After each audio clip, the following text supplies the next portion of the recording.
All right, let's talk about schizophrenia and brain chemical addiction of biological and psychological conditioning that causes acute paranoia and schizophrenia. Okay. It's an eternal issue. It's a genetic sequencing issue that rears its ugly head because they just want to win. Okay. He just wants to win. He just wants to win, right? And see, if you do something where winning is everything, you Lombardi.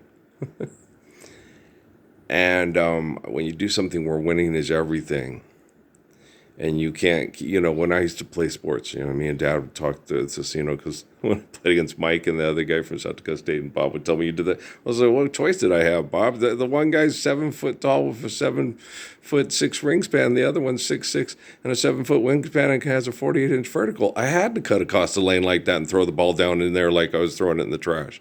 I wasn't going to go try to dunk on him and embarrass them. I liked both of them a lot. They were both very gentle in the way that they played basketball with others. They didn't try to hurt people. They just tried to play basketball well. They were very respectful and kind. They were complimentary. So I was not going to go and dunk in that motherfucker's face. So I'd take the ball and throw it out with my left hand, cut across, because it was an easier, because I go to my right.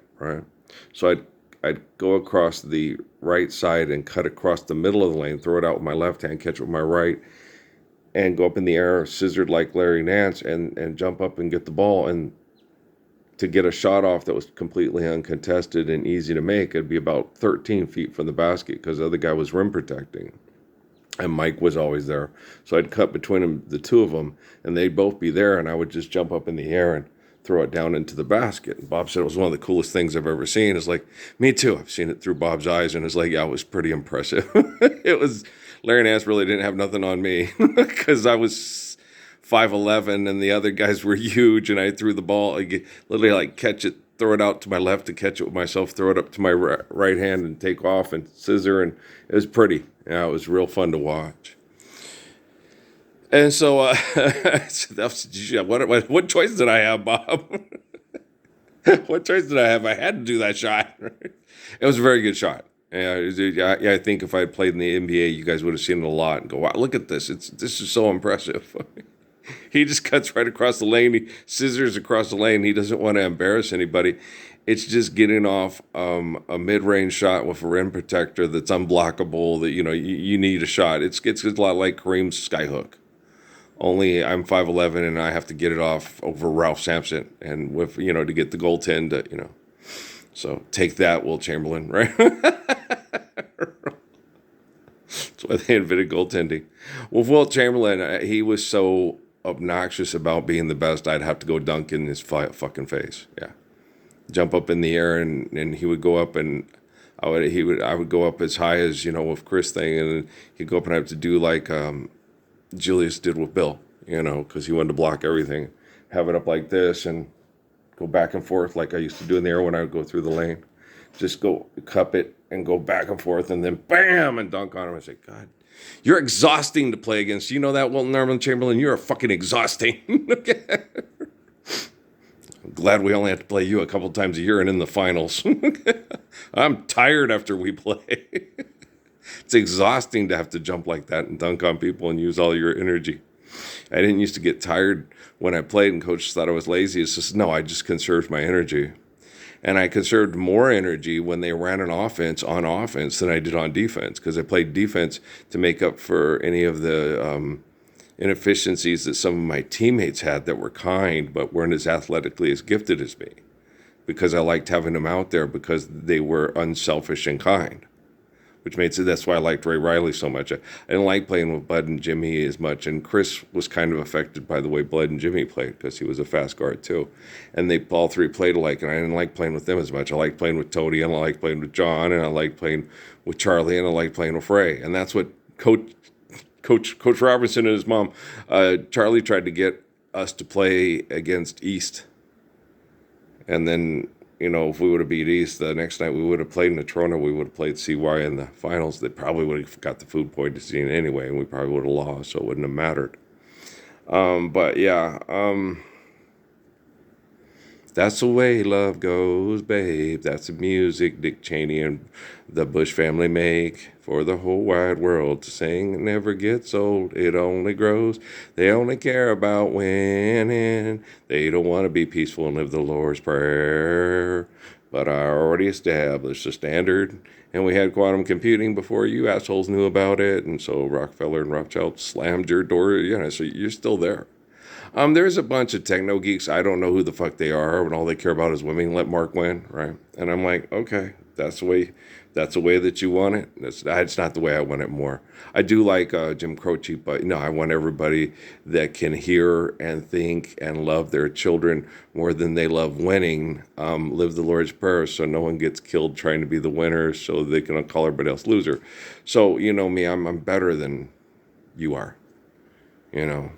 You're weak and I'm strong. I can go through the worst torture and abuse voluntarily to be the standard for technology and robotics to protect human beings from other human beings that just want to win. So, you're welcome. Thank you. Jesus, I love you too. Well, I'm not the way the scientists see it is that when I say I love you, that I'm loving myself because I'm the molecular similitude of you. So I'm not allowed to. It's hypocrisy for me to say I love David and I love Moses, and that I have close genetic molecular similitudes to. Me and Moses look a little different, and Moses looks a little bit more like Haile Selassie than me physically. That was before a forced migration, and with David was the spirit of Moses, but he didn't look like Moses. There was a forced migration trying to kill off the kid that was like Moses. That's never happened before, but by his own people. His Egyptians were his own people. The Egyptians were, if you go read David's, in the Bible, the people that are his people where he's lived and loved women and had children throughout time is from the Nile to the, it's in the Bible, right? So, from his family that he's had family with, that he's had wives and he's had lovers and he's had bunches of, when we hate the fact. And you know how the thing with Elvis, and they said the thing about Bob Marley, he loved women, and yada. I love women. When guys get popular and famous and women come after them sexually and they can't control themselves, the more popular and famous I would have become if I'd been a professional athlete, the more you would have seen, the controls, no. No, guys, if I was married to Amy or, and she used to get jealous when I went to the library because when I was talking to Patrick and said I was having an affair with the librarian, yeah, she could go fuck around. But if she thought I was fucking around and I wasn't bringing wherever I was fucking around to have sex with her, well, boy, something was wrong here. But wait, well, no, she would have brought. Okay. But the thing is, she told Angel in Sheridan's okay, he probably might be able to talk to if your husband's a complete jerk and beats you and drinks and is bad to the kids. Yeah, he might have sex with both of us at the same time, but he's not going to have sex with you and me and your husband and two other guys at the same time. No, not at all. No. They don't earn that. Okay. It's not macho bullshit. I'm a gracious good shepherd who honors holy covenants and protects children from people that are immoral and, that are Gordon B. Hinckley and Spencer J. Kimball and Ezra Tapp Benson and have contracts and watch your sex life in the bedroom because they're the sex police and they do it better than you, like the Saudi royal family of Fucky Ducky Ducky, Build a Big Ducky, Feral Housewives of Dubai. So, guys, it's way different when someone... in the Bible, what was his name again? Was it Jacob? Or, the one that wants to marry Rebecca, and then the dad makes him marry the sister, like on Water for Chocolate. Makes him marry the oldest, and then he goes, but he has to wait till the one he wants to marry, till he gets to be affectionate and have sex with the one he wanted to marry. And she has to watch him marry her siblings and have sex and have conjugal visits with his siblings, and she has to wait. Because it's social convention, it's tribalism, and it's to get women to, it's a false thing of men to make it seem like all the women need to be loved. Right. So let's find more guys like me for her sisters to marry. He didn't do that. No, you're the only one that's like that. Well, yeah, I get that, but I want to marry that. She's my age and range. I want to marry MJ, not her sister and her mother and her. And so that's the way they are. They think that they're taking care of their women from cradle to grave. They have phallic symbol pyramid syndrome, and they have this. They're God. And so, who's going to take care of you when I die? Just live the Lord's Prayer. Everything will take care of itself. Have a nice day, God.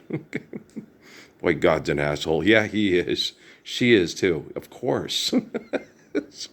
God, when God becomes a human being, they suck. Yes, they do. Moody bitches will sit there in the sky and watch little girls be raped to death in Mexico for money, and everybody say they don't have to live the Lord's Prayer. And when heaven breaks out on planet Earth, if you say they have to live the Lord's Prayer, you're not going to be in their heaven because they voted for the right candidate for killing over fuck money, and you refuse to do it. Yeah. No, I did vote for Barack Obama because Barack Obama told me everything I wanted to hear to remind me of all the people I grew up admiring in the United States. Okay. He had T-shirts with. He didn't have Malcolm, which I was like, hypocrite. You're like me. Of all, when that one lady came in, that Jewish bigot lady came in and called me the Satan. When you talked to me, the more I thought about it, I went home. The more I talked to you, you sound like Satan. And I was like, I thought this was a sweet little Jewish lady. I thought she was like, I was like, what? Excuse me? She goes, yeah. I thought about it. I said, how dare you compare yourself to our Abraham, our David, and our Moses? And I went like, no, it wasn't that. I mean, you were hearing the conversation long. I said, no, all the guys in the books, I don't follow the books verbatim like you guys do. I went to the Mormon church and dropped out because it was comic book sales. So I said, I didn't say it that way, but I was thinking it. But I said, no, it wasn't them. It was the guys that were in my generation, the people I idolized, that I realized that I had to act like for the better good of all the people. Like Abraham, Martin, and John with Dion, from Dion and the Belmonts. I said it was Jack, Bobby, and Martin and Malcolm. And she goes, oh, well, Jack and Bobby and Martin, but Malcolm?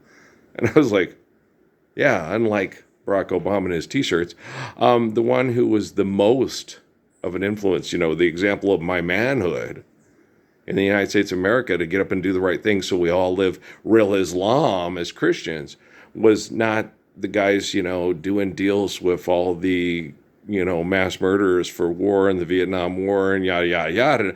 It was Malcolm X. He was my prime example. Get this shit, get it on Prime. Don't sell drinks for Dunkin' Donuts. Don't pretend to be somebody in the past that you're not for a billionaire geek to influence, his money operations. They caught you on camera. It wasn't me. They stayed until it was over. We saw the marks on your shoulder. I've got sunshine. I like William Smokey Robinson too.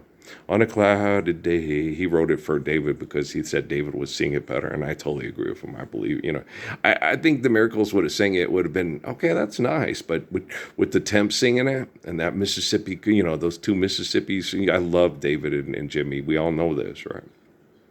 Because they have that strong man, sad man voice that we all believe in. The man is a strong man, and he's hurting. He's hurting. And with my girl, it wasn't so much he was hurting. It was like, it was like, I'm a strong man, and I got this beautiful woman, and she makes my world perfect, right? When it's cold outside, I've got the month of May. Well, first thing I ever sang in public was that song on my MP3 walking down Fry Boulevard in Sierra Vista, Arizona. I was belting it. There was so many cars and shit and everything around, no one could hear me. It's the busiest street in town. I just started belting. Second, Candida by Tony Orlando and Dion. Walking Zeke. Down by, when Zeke ran me back home, they shoot in. Oh, they shoot in. Hurry, let's go back. They shoot in. Like Zeke, so they shoot in. People are crazy. I took him for a walk. He ran me back home. They shoot in. He turned around. Like, God dang. It was funny. He ran in the house, ran in the bathroom. Those motherfuckers are shooting. They're crazy. I totally agree.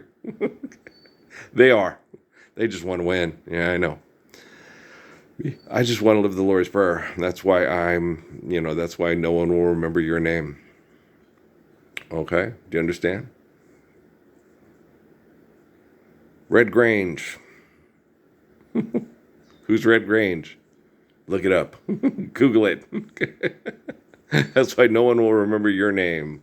Jim Thorpe A is more popular because he's Native American, and Red Grange was a white guy that won a lot. Okay, I mean on the field, Red Grange. Remember that commercial when we were kids? Yeah. Well, they ain't selling that no more. Oh, don't take my hee haw away. Okay.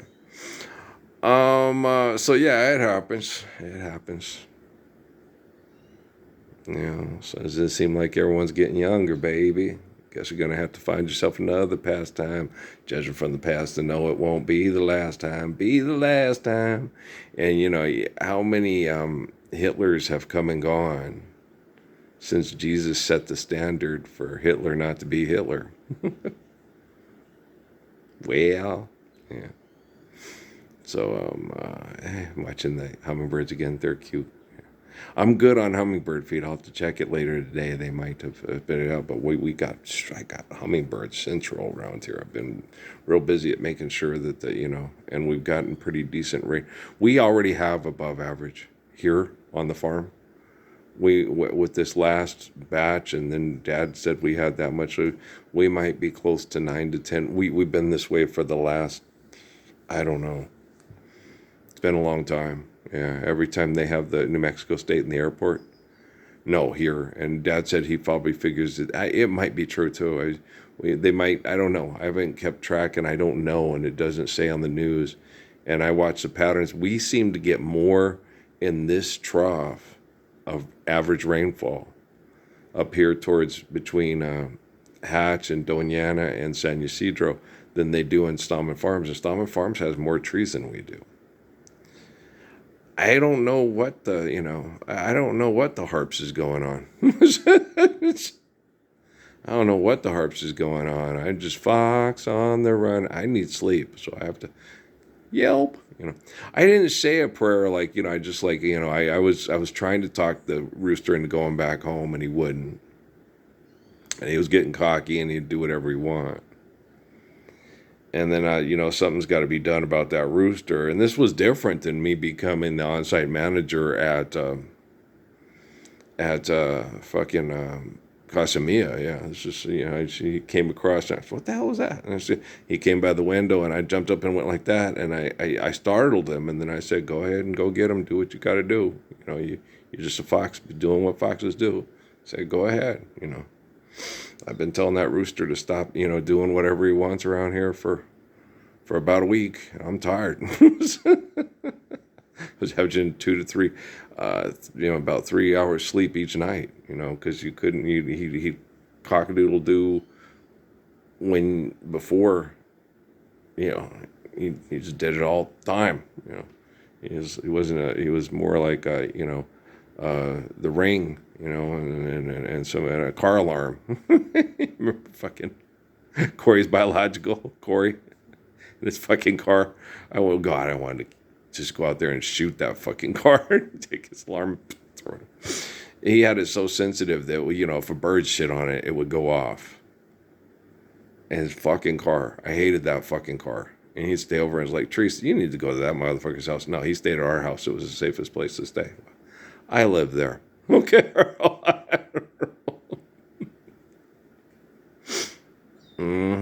Reckon. But Patrick killed himself there. Patrick killed himself there because he didn't want to join the army. He was being forced to join the army. He did not want to kill poor people for rich people. He'd rather die. Because that was what they were going to make him do. He would have got kicked out of the army, and then he would have, he just saw it. Patrick, because his life, he saw the glass was always heading towards half empty instead of being half full. He just didn't have that, it's going to happen. Like what happened with Robin Williams and Ian, Regina's boy. It's biological and psychological conditioning over tens and thousands of years. It's never going to happen. It's like we have quantum computing now. Okay. Winners are for losers. Yeah, there you go. Yeah. So, and they are. When you do everything to win, you lose everything. We saw that with Tom Brady. He went back to try to win more. He lost his relationship with his wife and his kids because he couldn't just take the money and just. Lauren looked to your career, and I said, no. Lauren went to go raise her son. She's tribal, secular, insular, and racist. Yeah. How was Tom Brady going to raise his kid to be a champion? Yeah, that's true. A little supermodel might go find somebody to help raise him better than Tom Brady. You sure about that? She's a supermodel. Have you ever sat and watched Keeping Up with the Kardashians? Well, he gave you a gold necklace with diamonds on it, Chloe. He's a professional basketball player. You've had 3 kids with him. He fucks everything else that moves and has a dick disease, but he says he wants to stop doing that and gave you a diamond necklace with gold diamond necklace, right? How do you know I was here? Because he went and took us aside, talked to us and said, I'm kind of feeling sorry for myself not being present in my kid's life. But where is it people that are supermodels going to find a guy? Okay, never mind. I guess they're going to have to go to the 1322nd Me channel on the down low. This is how you want to grow up to be. This is the type of man you want to grow up to be. Your daddy had no dick controls. None whatsoever. None whatsoever. Okay, Mom, have you ever had sex with a guy like Earl Parsons? No, I've just had sex with guys like your daddy. Okay, so you act like Amy at the Neon Prophets last concert in the Memorial Park in Sierra Vista there, right? A woman wears a certain look when she is on the move. And a man can always tell. And they're always taken in, like Mom with Mike Mecco, taken in again, wrapped around the finger of a fair-weathered friend. I'd love to believe you, but you know how to lie. They do. It's the article that Amy read to me there from the USA Today to Daisy Wazy, Daisy Maisie, Maisie Head Maisie's, when Anna Nicole Smith's show and Keeping Up with the Kardashians was her favorite and The Biggest Loser. And what was the other one she used to make us watch? Oh, American Idol. Okay. And so we sit there, right? And she sits, Susie Bear. And she sits there and says here in USA Today, all the experts say that the successful people are just better liars than the rest of us. And of course, Earl, being the 1322nd Redeemer, said the only good liar is a dead liar. At that time, all the people with the virtual presence at Fort Huachuca going, oh, he's going to turn into a psychotic mass murderer. You can always kill the liar in your head. Holy Jihad, Batman. Thanks, Muhammad. Love you too. Bak, bak. Thanks, Easter Bunny. And so that's what happens, I got Lord Salad in my head at the trailer lady. Later, they think they're trolling your purse strings. Who's pulling theirs? Everything in life is meant to shine the eternal light, the eternal light, the light of truth on the hands of divine glory. So everything comes back to faith in God is what he was essentially saying. Okay. He was just speaking in the vernacular of the times because people understand, Well, especially they're Muslims, guys. Like he had explained to all the Holy Crusaders, Batman, there is no God, but it's in your book in Genesis. Your preachers, your Sadducees and your Pharisees are supposed to say this at the beginning of every sermon. Okay, in the name of Jehovah, and Jehovah, as we in hallowed be, there is no God but Jehovah, and Jehovah does not beget, nor is Jehovah begotten. Jehovah always is, always has been, and always will be. Okay,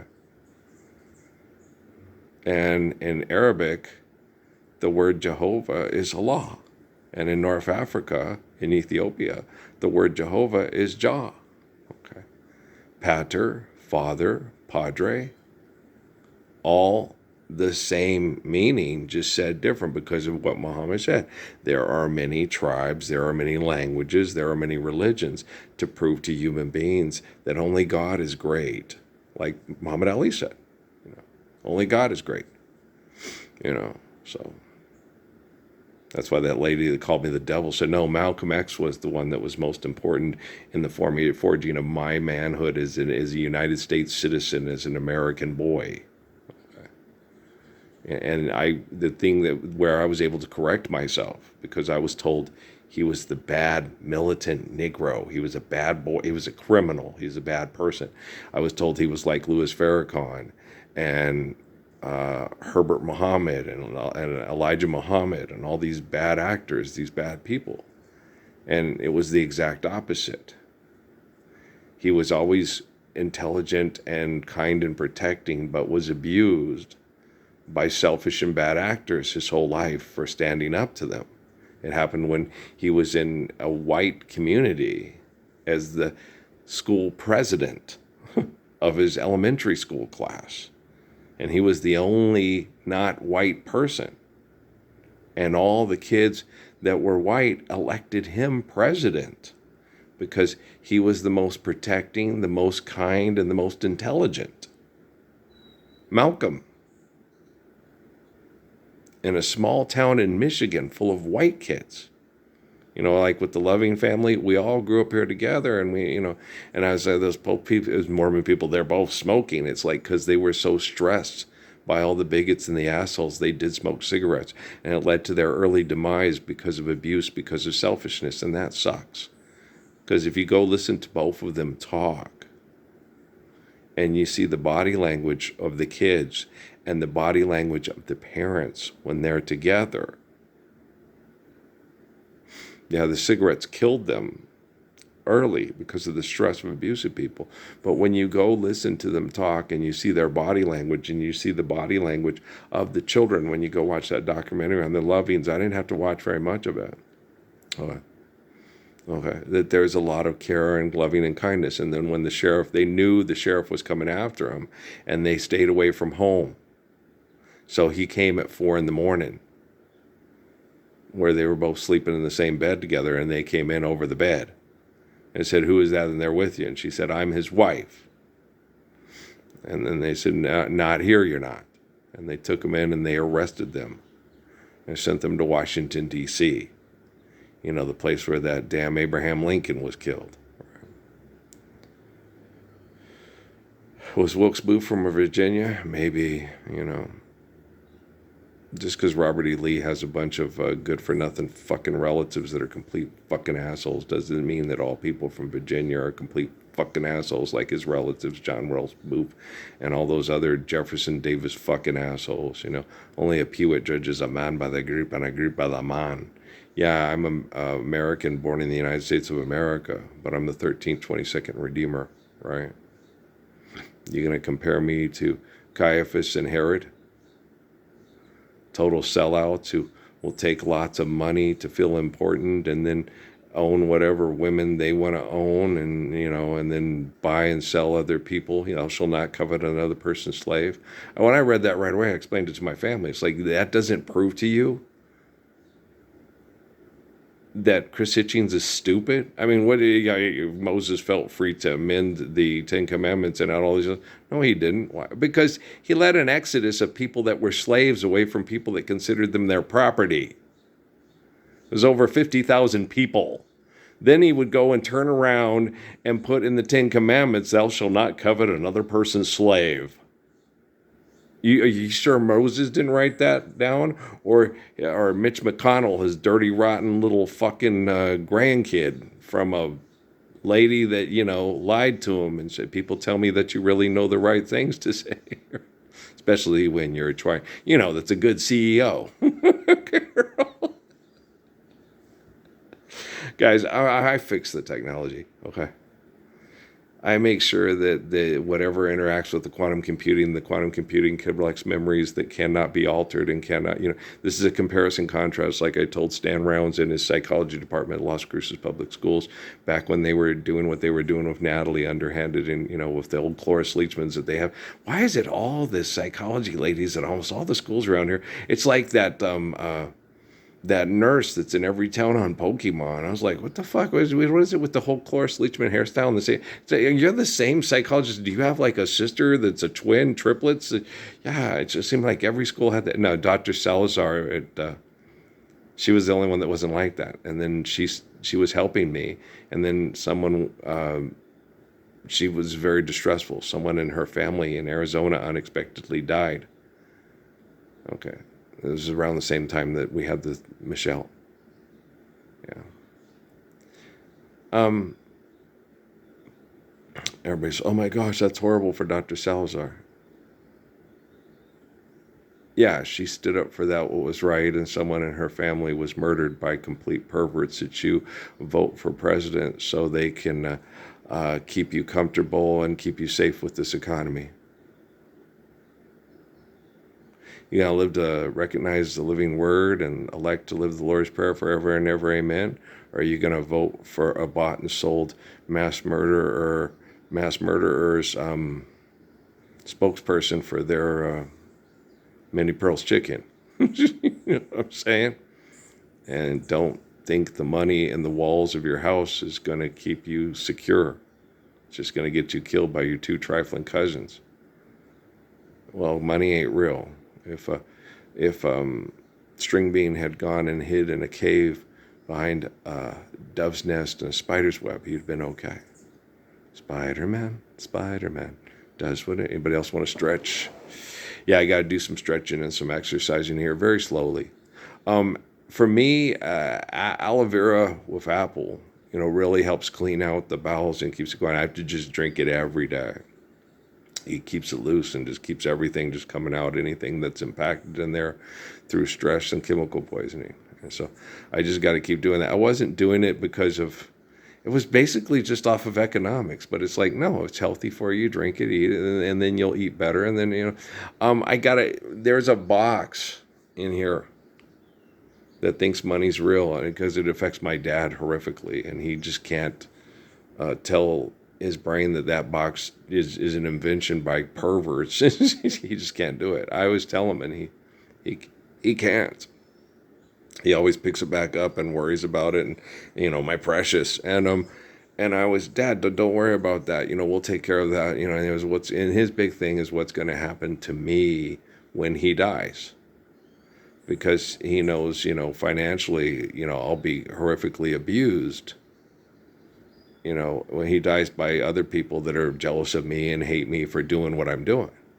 And I'm like, oh, don't worry about that. Well, that'll take care of itself. We'll cross that bridge when we come to it. That's how I am. I'm not worried about that. I'm not concerned about what hypocrites will do with me. They've been doing that to me my whole life.